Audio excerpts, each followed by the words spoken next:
السلام علیکم ویورز، آج کی انٹرسٹنگ ویڈیو۔ ایک عورت کو اللہ ہر بار اولاد نرینہ سے نوازتا، مگر چند ماہ بعد وہ بچہ فوت ہو جاتا، لیکن وہ عورت ہر بار صبر کرتی اور اللہ کی حکمت سے راضی رہتی، مگر اس کے صبر کا امتحان طویل ہوتا گیا اور اسی طرح ایک کے بعد اس عورت کے 20 بچے فوت ہوئے۔ آخر ہی بچے کے فوت ہونے پر اس کے صبر کا بندھن ٹوٹ گیا۔ وہ بہت پریشان ہوئی اور مشکلات کا شکار ہوئی۔ آدھی رات کو زندہ لاش کی طرح اٹھی اور اپنی خالق کے سامنے سجدے میں سر رکھ کر خوب روئی۔ اپنا غم بیان کرتے ہوئے کہا، اے کون و مکان کے مالک، تیری اس گنہگار بندی سے کیا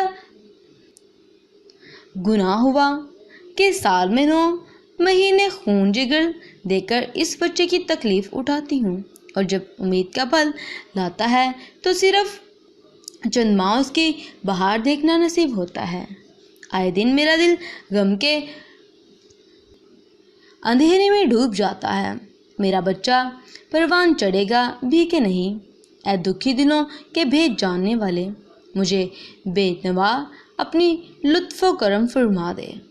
روتے روتے اسے اونگ آ گئی۔ خواب میں ایک شگفتہ پر بہار باغ دیکھا جس میں وہ سیر کر رہی تھی کہ سونے چاندی کی اینٹوں سے بنا ایک محل نظر آیا جس کے اوپر اس عورت کا نام لکھا ہوا تھا۔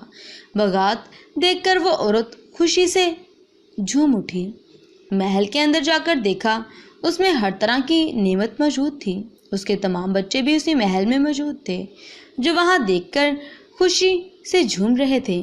پھر اس عورت نے ایک آواز سنی، تو نے اپنے بچوں کے مرنے پر جو صبر کیا اور یہ صبر اس کا اجر ہے۔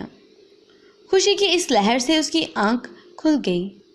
جب وہ خواب سے بیدار ہوئی تو اس کا سارا ملال جاتا رہا۔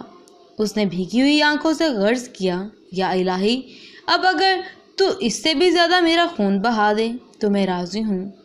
اب اگر تو سینکڑوں سال بھی مجھے اسی طرح رکھے تو مجھے کوئی غم نہیں۔ یہ انعامات تو میرے صبر سے کہیں زیادہ ہیں۔ درس حیات، انسان کو ہر حال میں صبر کا دامن تھامے رکھنا چاہیے، کیونکہ یہی چیز انسان کو اللہ کے قریب کرتی ہے۔ امید کرتی ہوں ویڈیو پسند آئی ہوگی۔ پسند آئے تو اپنی رائے مجھے کمنٹ سیکشن میں ضرور بتائیے گا، اور ان تمام لوگوں کے لیے جو بے اولاد ہیں، اللہ تعالیٰ ان سب کو اولاد جیسی نعمت عطا فرمائے۔ ان سب کے لیے دعا کیجیے گا۔ اپنا خیال رکھیے گا۔ اللہ حافظ۔